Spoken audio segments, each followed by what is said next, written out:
Em 2018, mulheres do Brasil inteiro foram às ruas e às redes e subiram a hashtag Ele Não. Elas temiam que o Brasil passasse a ser governado por um homem declaradamente machista e misógino. O que nós mais temíamos aconteceu.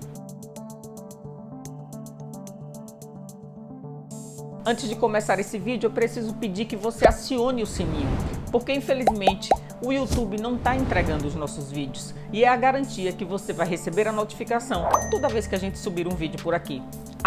E não esqueça de compartilhar esse conteúdo, é a garantia que ele vai chegar para mais e mais pessoas. Outra coisa, curta o vídeo. No finalzinho de 2019, nós começamos a receber a informação sobre um vírus que teria surgido na China e que rapidamente se proliferou pelo país e começou a atravessar as fronteiras. Logo, a OMS tratou de caracterizá-lo como pandemia, ou seja, uma epidemia que representa um risco para todo mundo. Essa pandemia trouxe inúmeras apreensões, inúmeros medos.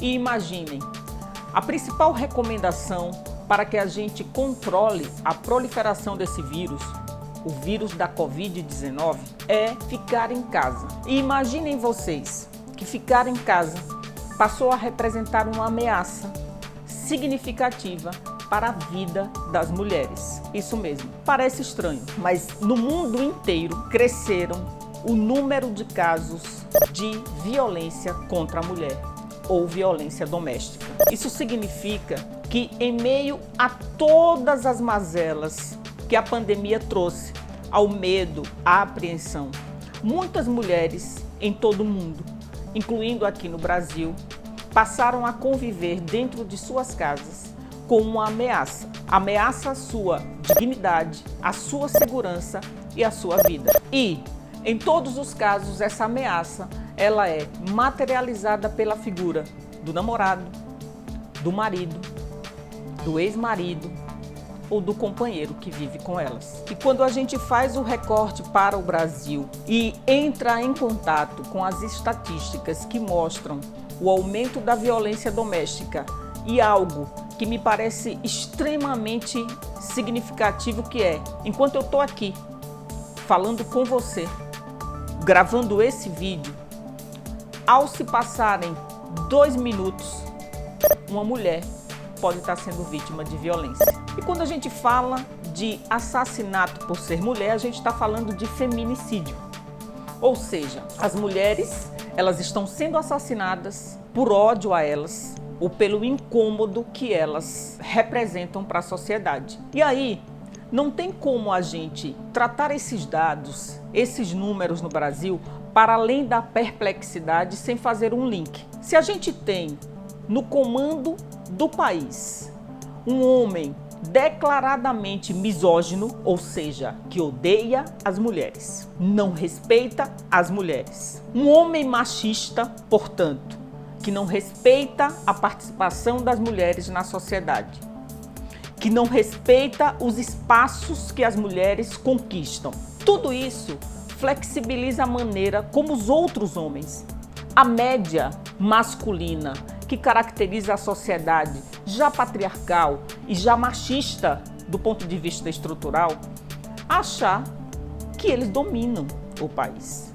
Então, se hoje nós tivemos um aumento do número de assassinatos de mulheres, o aumento do número de denúncias com relação à violência doméstica, e é importante registrar, a gente está falando de números que aparecem, porque a grande maioria das mulheres, sobretudo aquelas que vivem nos espaços mais distantes dos centros das cidades, nas periferias, elas sequer conseguem ter força para denunciar.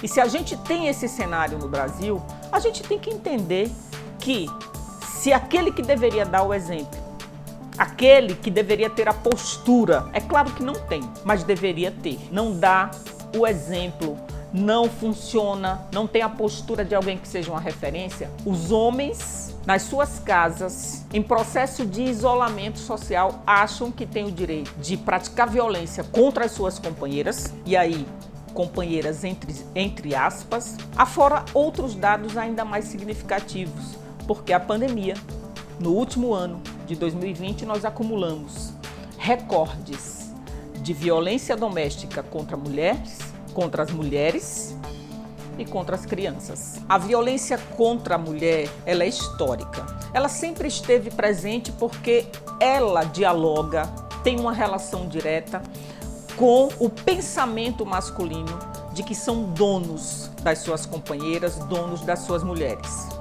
Podem, portanto, controlar o que elas fazem, pode, portanto, opinar sobre a roupa que elas desejam usar e o que é pior e vergonhável na jurisdição brasileira.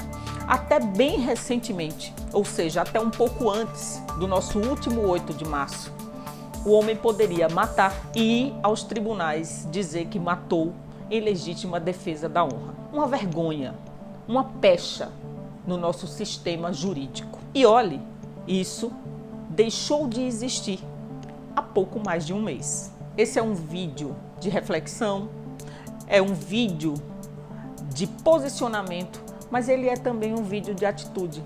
Maio é um mês feminino, é o mês das mães. Muito embora o Dia das Mães seja uma data extremamente comercial, é muito importante a gente trazer para esse mês de maio essas reflexões sobre o que acontece nos lares brasileiros, nas casas brasileiras com relação às mulheres. E é muito importante que a gente entenda e fale sobre isso, porque claro que já avançamos muito. Claro que a gente tem delegacia de vulneráveis, delegacias de mulheres, nós temos a Lei Maria da Penha, mas se a violência continua crescendo dentro dos ambientes domésticos, no momento em que nós somos obrigados a ficar dentro de casa, a gente precisa falar sobre isso. E a gente precisa falar, primeiro, para encorajar a denunciar. Se eu percebo que há algo estranho com a minha vizinha, eu tenho todo o direito de interferir e de denunciar.